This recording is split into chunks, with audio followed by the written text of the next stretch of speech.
दोस्तों welcome to my channel Samriddhi technical point में।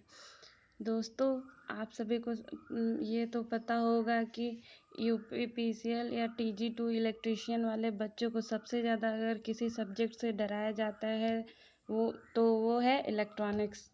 तो चलिए आप लोगों के उस डर को ख़त्म करने के लिए मैं सोची कि आपको इलेक्ट्रॉनिक्स पढ़ाया जाए। ठीक है, फिर इसी संदर्भ में फिर पढ़ाते हैं एकदम शुरू से, ताकि आप लोगों का डर ख़त्म हो जाए। ठीक है, तो जैसा कि आप लोगों को पता है, पदार्थ के क्लासिफिकेशन में 3 टाइप के पदार्थ होते हैं, एक कंडक्टर, दूसरा इंसुलेटर और तीसरा सेमी कंडक्टर। ठीक है, जैसे नीचे फिगर में दिखाया जा रहा है, इसमें ये है नाभिक, बीच में PNN लिखा है। इसका मतलब ये है एक प्रोटॉन है और न्यूट्रॉन है। इसका मतलब ये है कि नाभिक प्रोटॉन और न्यूट्रॉन से मिलकर बना है। और बाहरी कक्षा में, इसके बाहरी कक्षा में इलेक्ट्रॉन होते हैं और सबसे बाहरी कक्षा में फ्री इलेक्ट्रॉन होते हैं। ठीक है, जिसको बैलेंसी इलेक्ट्रॉन कहा जाता है। ठीक है, अब देखते हैं इसके क्लासिफिकेशन पे। सबसे पहले कंडक्टर आता है। कंडक्टर वो मटेरियल होता है, वो पदार्थ होता है जिसके बाहरी कक्षा में 4 से कम इलेक्ट्रॉन होते हैं, फ्री इलेक्ट्रॉन, वो कंडक्टर होता है। ठीक, उसके बाद आता है इंसुलेटर। इंसुलेटर वो पदार्थ होता है जिसके बाहरी कक्षा में 4 से अधिक इलेक्ट्रॉन होते हैं। ठीक, उसके बाद इंसुलेटर और कंडक्टर के बीच में आता है हमारा सेमी कंडक्टर। वो पदार्थ जिसके बाहरी कक्षा में केवल और केवल 4 इलेक्ट्रॉन होते हैं, वो सेमीकंडक्टर डिवाइस मटेरियल कहलाते हैं। ठीक है, अब सबसे अधिक बच्चे परेशान होते हैं तो वो है टेम्परेचर में परेशान होते हैं कि कैसे क्या होता है। तो हमने, जैसा कि आपके स्क्रीन पे दिख रहा होगा, टेम्परेचर के बारे में, 0 केल्विन को हम लोग परम ताप कहते हैं, जिसको एब्सोल्यूट टेम्परेचर अंग्रेजी में कहते हैं। और वो अगर उसको जब सेल्सियस में बदलते हैं तो -273 डिग्री होता है। ठीक, दूसरा आता है 300 केल्विन, जिसको रूम टेम्परेचर कहते हैं, और सेल्सियस में 27 डिग्री सेल्सियस आता है। और इसको इलेक्ट्रॉनिक्स में इसी को सबसे ज़्यादा रूम टेम्परेचर को ही प्रयोग किया जाता है। ठीक, तीसरा आता है एम्बिएंट टेम्परेचर, मतलब जो हमारे वातावरण आसपास का जो टेम्परेचर होता है वो उसको वातावरण टेम्परेचर कहते हैं, जो 290 केल्विन होता है। और जब इसका वो डिग्री सेल्सियस में देखेंगे तो ये 17 डिग्री सेल्सियस आता है। ये संचार में, कम्युनिकेशन में प्रयोग करते हैं। तो टेम्परेचर के साथ साथ दोस्तों ये थर्मल वोल्टेज की भी बात आती है कि थर्मल वोल्टेज क्या होता है। इसका फॉर्मूला आगे एग्ज़ाम में पूछता रहता है, तो आप लोग जान जाइए। Thermal voltage is equal to होता है T/11,600। ठीक है, मिली वोल्ट। तो ये T जो दिख रहा होगा वो है टेम्परेचर। ठीक है, केल्विन में टेम्परेचर है। ठीक, रूम टेम्परेचर पर thermal voltage generally 26 milli volt होता है।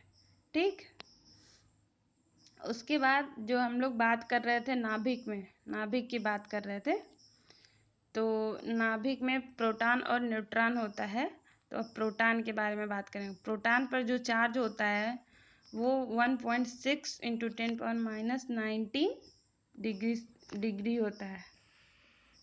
सॉरी, कूलम्ब होता है, कूलम्ब। फिर प्रोटॉन का जो द्रव्यमान होता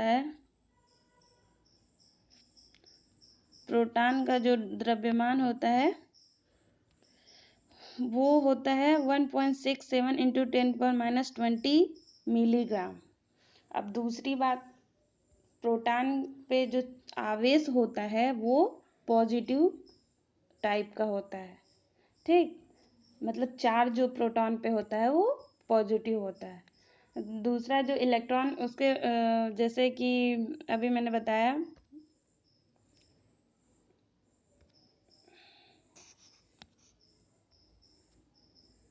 यहाँ पे ये जो इसके बाहरी किनारों में जो घूम रहा है, ये यहाँ पे इलेक्ट्रॉन होता है, ठीक।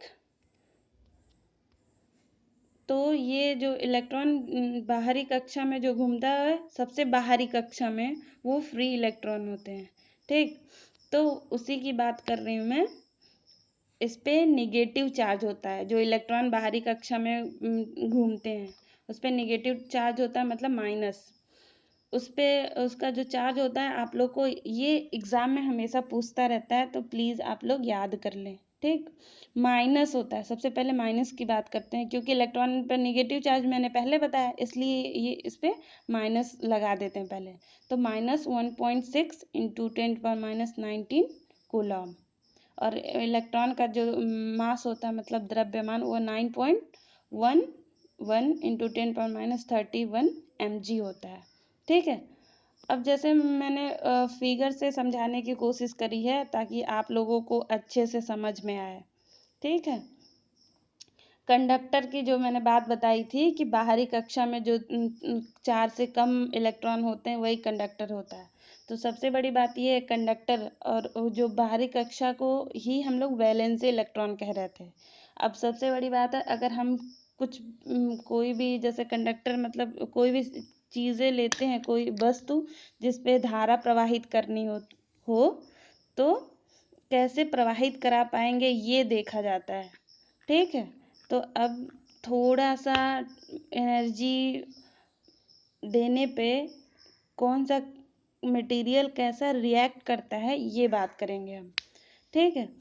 फिर इसमें कंडक्टर में जैसे ये वैलेंसी इलेक्ट्रॉन नीचे वाला है, ये नीचे वैलेंसी इलेक्ट्रॉन, और ऊपर कंडक्शन बैंड, मतलब वैलेंसी इलेक्ट्रॉन से इलेक्ट्रॉन क्या एनर्जी दी जाए कि ऊपर कंडक्शन बैंड में इलेक्ट्रॉन चला जाए और कंडक्शन करने लगे, ठीक है। तो कंडक्टर में ऑलरेडी कोई गैप नहीं होता, मतलब हम कुछ नहीं देंगे तब भी उसमें इलेक्ट्रॉन, मतलब करंट का फ्लो होता रहता है, ठीक है। ये है इसमें मतलब कंडक्शन बैंड और वैलेंसी बैंड जो होता है, वो एक दूसरे में ओवरलैपिंग, मतलब ये एक दूसरे में मर्ज होता है, ठीक। उसके बाद जो कंडक्टर होता है, वो positive temperature coefficient of resistance, मतलब धनात्मक ताप गुणांक वाला होता है। मतलब ये होता है, अगर इसका टेम्परेचर बढ़ाएंगे, ठीक, टेम्परेचर इंक्रीज किया तो रेजिस्टेंस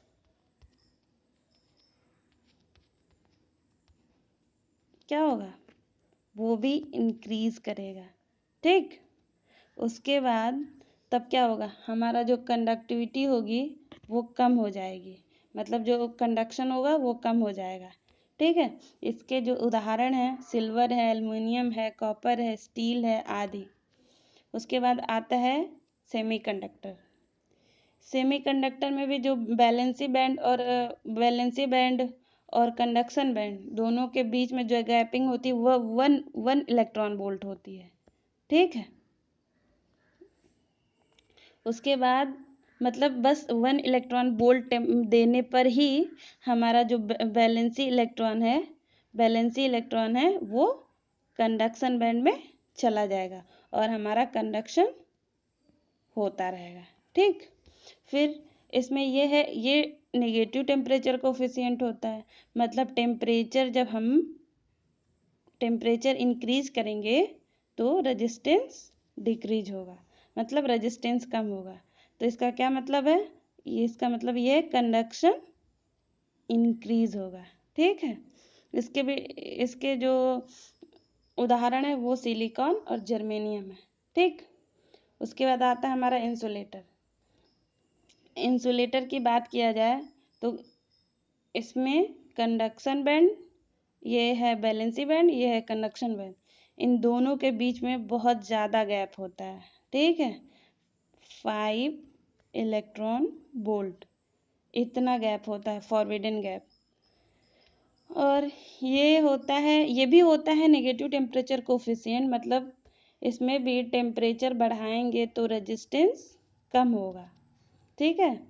लेकिन आप कहेंगे तब तो कंडक्शन बढ़ेगा, हाँ, कंडक्शन बढ़ता है, लेकिन इस पे इन दोनों पे 5 इलेक्ट्रॉन वोल्ट मतलब बहुत ज़्यादा एनर्जी देनी पड़ेगी इलेक्ट्रॉन को वैलेंसी बैंड से कंडक्शन बैंड में जाने के लिए। तो जनरली ऐसा नहीं होता है कि हम थोड़ा सा टेम्परेचर बढ़ा तो रेजिस्टेंस घट गया, और टेम्परेचर बढ़ा और रेजिस्टेंस घट गया, तो हमारा कंडक्शन बहुत ज़्यादा बढ़ जाए और हमारा जो भी इंसुलेटर काम नहीं करे।